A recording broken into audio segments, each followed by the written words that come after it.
کہ کیسے شوہر ہو تمہاری بیوی بخار میں تپ رہی ہے، تمہیں پتہ بھی نہیں۔ اس نے ایک دفعہ چونک کر میری طرف دیکھا، جیسے وہ واقعی نہیں جانتا تھا۔ چچی نے کہا کہ اسے فوراً ڈاکٹر کے پاس لے کر جاؤ۔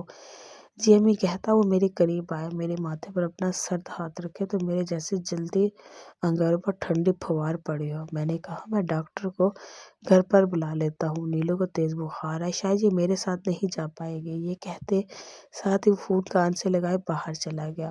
چچی میرے سامنے بیٹھ کے کہنے لگی میں تمہاری چچی نہیں ہوں، تمہاری ماں ہوں، کیونکہ میں نے ہمیشہ شفیق کے لیے تمہیں ہی سوچا تھا۔ شفیق بھی تم سے بے پناہ محبت کرتا ہے، ہر وقت نیلو نیلو کی رٹ لگائے رکھتا تھا۔ اپنے لبوں پر مسکراہٹ سجا کر مجھے اپنے بیٹے کی محبت کے قصے سنا رہی تھی، اور میں جیسے سن کر بھی نظر انداز کر رہی تھی، کیونکہ اس کا قصور اتنا آسانی سے معاف کرنے والا نہیں تھا۔ شادی کو 1 ہفتہ ہو چکا تھا، سب نے رٹ لگانی شروع کر دی تھی کہ تم لوگ ہنی مون پر کیوں نہیں جا رہے۔ شفیق میری طرف خاموشی سے دیکھنے لگا۔ میں بے چتاب کھا کر جاتی کیونکہ میں اس کے ساتھ کہیں جانا نہیں چاہتی تھی۔ میرے لیے کمرے میں اس کے ساتھ سونا کسی آزمائش سے کم نہیں تھا، حالانکہ اس نے مجھے کبھی پریشان بھی نہیں کیا تھا۔ بس بالکنی میں بیٹھا رہتا، پھر آ کر صوفے پر سو جاتا۔ اب وہ مجھے دیکھ رہا تھا کہ گھر والوں کی باتوں کا کیا جواب دے۔ میں نے خاموشی سے سر جھکا لیا کہ یہ خود ہی ہینڈل کر لے گا۔ ہماری شادی میں شادی جیسی کوئی بات نہیں تھی، تو پھر ہنی مون کا کیا فائدہ۔ لیکن اس کی اگلی بات نے مجھے چونکا کے رکھ دیا۔ کہنے لگا امی ہمارے اس ہفتے پلان ہے ناران کا غان جانے کا۔ میں نے غصے کی حالت میں اسے دیکھا تو اس نے میری طرف مسکرا کر دیکھا اور نظریں جھکا کر ناشتہ کرنے لگا، جیسے اس سے میرے رویے سے کوئی فرق نہ پڑا۔ اگلے ہفتے تک گھر والوں نے ہی ہمارا سامان طے کر کے ایک بڑے سے اٹیچی کیس میں ڈال دیا، جیسے بھی پتہ نہیں وہاں کتنا عرصہ رہیں گے۔ چچی نے یہ کہا کہ یہ چیز بھی رکھ لینا، وہ بھی رکھ لینا، کیونکہ وہاں بہت ٹھنڈ ہوتی ہے۔ اور میں تو بس بے چتاب کھا کر رہ جاتی، مگر ہمیشہ کی طرح ہم بے بس تھے۔ پھر اس کی سنگت نے مری کے سفر پر نکل گئی۔ ہم نے اسلام آباد کے کچے سے ہوٹل میں کھانا کھایا۔ میں بالکل خاموشی سے کھانا کھا رہی تھی، پھر اس سے بات بھی نہیں کرنا چاہتی تھی، مگر وہ مجھ سے بالکل نارمل انداز میں باتیں کر رہا تھا، جیسے ہمارے درمیان کچھ ہوا ہی نہیں تھا، اور مجھے اس کا نارمل انداز زہر لگ رہا تھا۔ میں نے کہا سوچ کر تم مجھے ساتھ لائے ہو، کیونکہ جس مقصد کے لیے ایک شوہر بیوی کو ہنی مون پہ لاتا ہے وہ مقصد تو تمہارا کبھی نہیں پورا ہوگا۔ وہ ایک قدم سے مسکرایا، کہنے لگا فکر مت کرو، میری عقل اب ٹھکانے آ چکی ہے، جب تک تمہارا غصہ ٹھنڈا نہیں ہوگا میں تمہاری ضد کا احترام کروں گا۔ میں نے کہا میرا غصہ کبھی ٹھنڈا نہیں ہوگا، کیونکہ تم نے میری تذلیل کی ہے، مجھے توڑ کے رکھ دیا۔ وہ کہنے لگا اس لیے تو تمہیں یہاں لایا ہوں، سنا ہے خوبصورت مناظر دیکھ کر ٹوٹے دل پھر سے جڑنے لگتے ہیں، اور ہڈیوں کو چٹکا دینے والی ٹھنڈ محبوب کے پہلو میں چمٹنے کو دل کرتا ہے۔ وہ خمار آلود لہجے میں میری آنکھوں میں آنکھیں ڈال کر کہہ رہا تھا۔ میں نے ایک دم سے چمچ پٹک دیا اور وہاں سے چلتی بنی اور جا کر گاڑی میں بیٹھ گئی۔ میں نے دل میں ٹھان لی تھی کہ اتنی آسانی سے تم اسے کامیاب نہیں ہونے دوں گے۔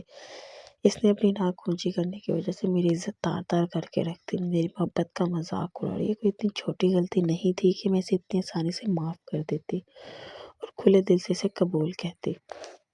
میرے ساتھ آ کر گاڑی میں بیٹھ گیا اور ہم مری کے لیے نکل پڑے۔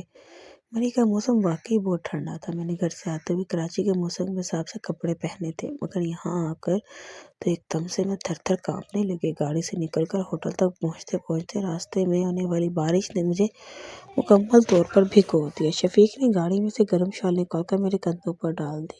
ہوٹل تک پہنچتے میں بالکل برف بن چکی تھی، کیونکہ کراچی کا موسم کافی زیادہ گرم تھا۔ یہ ایک دم سے گرمی سے سردی میں آنے پر جسم شاید اس ٹھنڈ کو قبول نہیں کر رہا تھا۔ میں نے جلدی سے کپڑے بدلے اور نہانے گھس گئی۔ رات کے تقریباً 8 بج چکے تھے۔ شفیق نے کھانا روم میں ہی آرڈر کر لیا تھا۔ میری حالت کے پیش نظر اس نے مجھے چکن سوپ منگوا دیا، مگر میرے اندر اتنی بھی سکت نہیں تھی کہ میں اٹھ کر بیٹھ کر ان سے ٹیک لگا کر کھانا کھا لی تھی، اس لیے یہ مشقت بھی اسے اٹھانی پڑی۔ میں نے چاہتے ہوئے بھی اس کی محتاج، شکر ہے کہ اس نے مجھے کندھوں سے پکڑ کر اٹھایا تو میں نے ایک دم سے اسے پیچھے جھٹکا دیا۔ میں نے کہا میں خود کر لوں گی، آپ زحمت نہ کریں۔ اس نے میری ایک نہ سنی اور افسوس سے سر ہلایا اور کرسی پر بیٹھ کر مجھے دیکھنے لگا۔ بڑی مشکل سے چکن سوپ کی سپ لے رہی تھی، میرے ہاتھ کپا رہے تھے۔ کہنے لگا، مجھے اندازہ نہیں تھا کہ میری بیوی اس قدر نازک ہے، ذرا سا موسم برداشت نہیں کر سکی۔ میں نے ناگواری سے گھورا۔ بمشکل 2-3 چمچ پینے کے بعد مجھے بے تحاشا نکہت محسوس ہو رہی تھی۔ وہ اٹھا اور میرے ماتھے پر ہاتھ رکھ کے کہنے لگا، تمہیں تو بہت تیز بخار ہے، بتایا کیوں نہیں تھا؟ میں نے کہا، میری پرواہ کرنے کی ضرورت نہیں آپ کو، میں خود ہی ٹھیک ہو جاؤں گی۔ مگر اس نے بیگ میں سے پین کلر نکال کر دی جو وہ اب ساتھ لایا تھا اور پانی کا گلاس میری جانب بڑھایا۔ میں نے کہا، مجھے میڈیسن نہیں کھانی، تو وہ ایک دم سخت لہجے میں بولا، زیادہ نخرے مت دکھاؤ، میڈیسن کھاؤ۔ میں نے کہا، آپ جائیں یہاں سے، مجھے نہیں کھانی۔ مگر اس نے میری تھوڑی سے چہرہ پکڑ کر اوپر کیا، کہنے لگا، منہ کھولو۔ میں نے عجیب صورتحال میں پھنس چکی تھی، اس لیے مجبوراً منہ کھولنا پڑا۔ اس نے میرے حلق میں گولی پھینکی اور پانی کا گلاس تھما دیا۔ میں نے بمشکل گولی نگلی تھی، کیونکہ مجھے بخار کی ٹیبلٹ کھانا دنیا کا مشکل ترین کام لگتا تھا۔ اس نے اچھی طرح سے مجھے لحاف اڑایا، مگر میرا جسم بے تحاشا کانپ رہا تھا۔ وہ سامنے آرام دہ کرسی پر بیٹھ گیا اور ہاتھوں پر چہرہ رکھ کر سنجیدہ نظروں سے میری جانب دیکھنے لگا۔ سر لحاف کے اندر سے نکال کر کہا، مجھے ایک اور کمبل چاہیے۔ میرے دانت سردی کی وجہ سے بج رہے تھے۔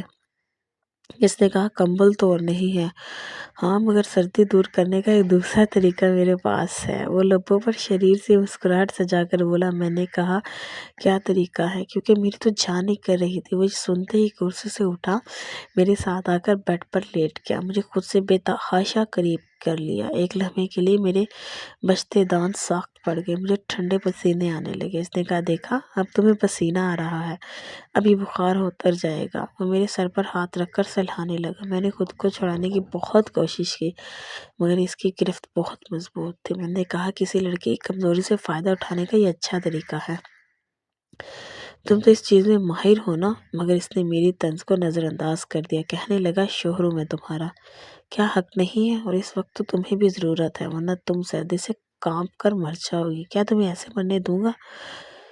کہو تو چلا جاتا ہوں۔ اس نے میری آنکھوں میں آنکھیں ڈال کر کہا۔ میرے سانس میرے سینے میں اٹک چکا تھا، کیونکہ یہ احساس بہت شدید تھا۔ میں چپ چاپ اس کی آنکھوں میں دیکھتی رہی۔ کہنے لگا، معاف نہیں کرو گی؟ مجھ سے غلطی ہو گئی یار، مجھ سے، مگر میں نے کوئی گناہ تو نہیں کیا نا، کیونکہ تم میری نکاح میں تھی۔ مجھے لگا تھا کہ تمہیں تکلیف پہنچا کر شاید میری تسکین پہنچے گی، مگر اس لمحے کے بعد میں ایک لمحے کے لیے بھی نہیں سو سکا تھا۔ وقتی طور پر شیطان مجھ پر حاضر ہوا تھا، مگر میں بہت سے بچ کے نکلا ہوں۔ کبھی میری محبت سے تمہیں کوئی تکلیف نہیں ہوئی، مگر اس بات نہ جانے مجھ پر کیا جنون سوار ہو چکا تھا۔ پلیز معاف کر دو، میری سزا کم کر کے بہت ڈر رہا ہوں۔ اندر سے اس نے میرا ہاتھ تلوے سے تھاما اور اپنے سینے پر رکھ دیا۔ اس کا دل بے تحاشا دھڑک رہا تھا، میری آنکھوں سے آنسو رواں ہونے لگے۔ میں نے کہا، میں بھی بہت محبت کرتی ہوں آپ سے، اور آپ کی اس مہربانی نے مجھے بہت تکلیف پہنچائی ہے۔ اور اس کے ساتھ مرد کا پہلا رشتہ احترام کا ہونا چاہیے، اس کی رائے کا احترام، محبت تو بعد میں آتی ہے۔ عزت اور قدردانی سب سے اہم ہوتی ہے۔ آپ میرے شوہر ہیں، مجھ سے معافی مانگ کر مجھے شرمندہ مت کریں پلیز۔ مگر آپ سے بس ایک التجا ہے کہ محبت دے نہ دے، مگر پلیز مجھے عزت دیں، کیونکہ میرا حق ہے یہ۔ کہہ کر میں نے اس کے سینے میں سر چھپا لیا اور رونے لگی۔ اس نے مجھے رونے دیا، کیونکہ جب تک یہ غبار دل سے نہ ہٹتا تب تک دل میں پیدا ہونے والی ناراضگی نہیں مٹ سکتی تھی۔ اس نے کہا، میں وعدہ کرتا ہوں کبھی تمہیں کوئی دکھ نہیں دوں گا۔ مرد کی محبت اور چاہت اور عزت عورت کے لیے تپتی دھوپ میں چھاؤں کی مانند ہوتی ہے۔ اس لیے جب تک عورت کو محبت چاہت نہ ملے، عورت کو اور کچھ بھی اچھا نہیں لگتا۔ اس لیے ہر مرد کو چاہیے کہ وہ اپنی بیوی کو بے پناہ محبت دے، عزت دے، احترام دے۔ اگر آپ کو میری ویڈیو پسند آئی ہے تو پلیز چینل کو سبسکرائب کریں، ویڈیو کو لائک اور شیئر کریں، بیل آئیکن کے بٹن کو دبانا نہ بھولیں۔ شکریہ، جزاک اللہ۔